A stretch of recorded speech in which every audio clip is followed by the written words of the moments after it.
ಸ್ನೇಹಿತರೆ ನಮಸ್ತೆ. ನಾನಿವತ್ತು ಹೇಳಿಕೊಟ್ಟಿರೋಂಥದ್ದು ಆಧ್ಯಾತ್ಮ ಪ್ರಪಂಚದ ಮತ್ತೊಬ್ಬ ಸಾಧಕರಾದ ಯರಗುಂಟೇಶ್ವರರ ಬಗ್ಗೆ. ಈಗ ನೀವು ನೋಡ್ತಾ ಇರೋಂಥದ್ದು ಹಿರಿಯೂರು ಬಳಿ, ಚಿತ್ರದುರ್ಗ ಜಿಲ್ಲೆ ಹಿರಿಯೂರು ಬಳಿ ಇರುವ ಆದಿವಲ ಗ್ರಾಮದ ಯರಗುಂಟೇಶ್ವರ ದೇವರ ಅಥವಾ ಗುರುಗಳ ಸನ್ನಿಧಾನ ಅಥವಾ ಅವರ ತಪೋಭೂಮಿ ಅಂತಲೇ ಅಲ್ಲಿ ಬೋರ್ಡ್ ಹಾಕಿರೋವಂಥದ್ದು. ಯಾಕೆ ಹೇಳಲಿಕ್ಕೆ ಹೊರಟೆ ಅಂತಂದರೆ, ನನಗೂ ಕಳೆದ 50 ವರ್ಷಗಳಿಂದ, ನನಗೀಗ 52 ವರ್ಷ, ನಾನು 50 ವರ್ಷದಿಂದ ಈ ಜಾಗಕ್ಕೆ ಪರಿಚಿತ ಅಂತಲೇ ಹೇಳ್ಬೋದು. ಆ ಜಾಗದ ಹತ್ರದಲ್ಲಿ ನಮ್ಮ ತಂದೆ ಡ್ಯೂಟಿ ಮಾಡ್ತಾಯಿದ್ರು, ಕರ್ತವ್ಯ ನಿರ್ವಹಿಸ್ತಾಯಿದ್ರು ವೈದ್ಯಾಧಿಕಾರಿಗಳಾಗಿ. ಹಾಗಾಗಿ ಅಲ್ಲಿ ನಮ್ಮ ರಿಲೇಷನ್ಸ್ ಎಲ್ಲ ಇರೋದ್ರಿಂದ ನಾನು ಅದನ್ನು ಜಾಗನ ಬಲ್ಲೆ.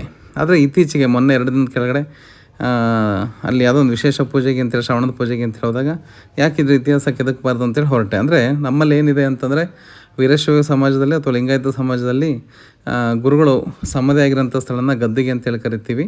ಆ ಗದ್ದಿಗೆಗಳನ್ನು ಪೂಜೆ ಮಾಡ್ತಾ ಬರೋಂಥದ್ದು, ಮತ್ತು ಅದು ಕಾಲಕ್ರಮೇಣ ಅದೇನೇ ಉತ್ಸವ ಮೂರ್ತಿಗಳಾಗಿ ಮಾರ್ಪಾಡಾಗುತ್ತೆ, ಮತ್ತೊಂದು ದೇವರಾಗಿ ಮಾರ್ಪಡ್ಬೋದು.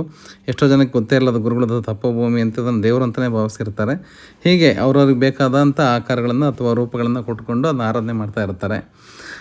ಹಾಗಾಗಿ ನಾನು ನಿಜವಾಗ್ಲೂ ಇದೇನಿರ್ಬೋದು, ಯಾಕಂದರೆ ಇದಕ್ಕಿಂತ ಮುಂಚೆ ಇದೇ ದೇವಸ್ಥಾನ ಊರೊಳಗಡೆ ಇತ್ತಂತೆ.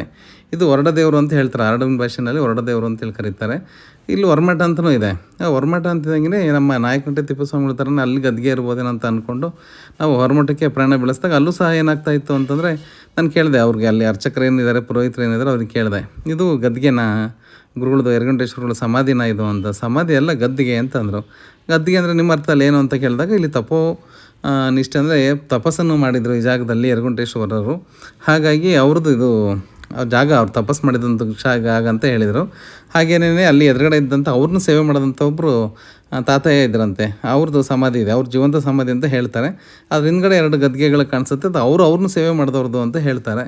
ಹಾಗಾಗಿ ಇವರು ಯರಗುಂಟೇಶ್ವರ ಸುಮಾರು ನೂರಾರು ಜಾಗದಲ್ಲಿ ಅವರು ಪೂಜೆ ಮಾಡ್ತಾ ಹೋಗಿದ್ದಾರೆ, ಅಂದರೆ ತಪಸ್ಸು ಮಾಡ್ತಾ ಹೋಗಿದ್ದಾರೆ. ಅಲ್ಲೆಲ್ಲ ಜಾಗಗಳು ಇವತ್ತು ತಪೋಕ್ಷೇತ್ರಗಳಾಗಿ ಲಕ್ಷಾಂತರ ಜನಕ್ಕೆ, ನಿಮಗೆ ಶಿರಾಬಳಿ ದ್ವಾರಗಳು ಅಂತ ಇದೆ, ಅಲ್ಲೂ ಸಹ ಯರಗುಂಟೇಶ್ವರ ಒಂದು ಸನ್ನಿಧಾನ ಇದೆ. ಹೀಗೆ ಇಲ್ಲಿ ನಡೆಯುವಂಥದ್ದು. ಹೀಗೆ ಇಲ್ಲಿ ಪ್ರತಿ ಶ್ರಾವಣದಲ್ಲಿ ಪ್ರತಿ ಸೋಮವಾರ ನೂರಾರು ಜನ ಅಲ್ಲಿ ಅಡುಗೆ ಮಾಡೋವಂಥದ್ದು, ತಣಿಗೆ ಅಂತ ಹೇಳ್ತಾರೆ ಅಥವಾ ಪ್ರಸಾದ ಅಂತ ಹೇಳ್ತಾರೆ, ದಾಸೋಹ ಅಂತೇಳಿ ಕರೀತಾರೆ, ಮಾಡೋವಂಥದ್ದು. ಹಾಗೆ ನನ್ನ ಅಣ್ಣನ ಮಗಳನ್ನು ಅದೇ ಒಕ್ಕಲನ್ನು ಮದುವೆ ಮಾಡ್ಕೊಂಡಿದ್ದರಿಂದ ಬೆಂಗಳೂರು ಸದಾಶಿವಪುರ ಮತ್ತು ಅವರ ಕುಟುಂಬದವರೆಲ್ಲ ಸೇರಿಕೊಂಡು ಹೋಳಿಗೆ ಅಡುಗೆ ಎಲ್ಲ ಮಾಡಿಸಿದ್ರು. ಹಾಗೆ ನಾವೆಲ್ಲ ಸೇರ್ಕೊಂಡು ಊಟ ಮಾಡ್ಕೊಂಡು ಬಂದ್ವಿ. ಹಾಗೆ ಅನೇಕ ಕ್ಷೇತ್ರಗಳು ಪರಿಚಯ ಮಾಡ್ಕೊಳ್ಳಿಕ್ಕೆ ಒಂದು ಅವಕಾಶ ಆಗುತ್ತೆ.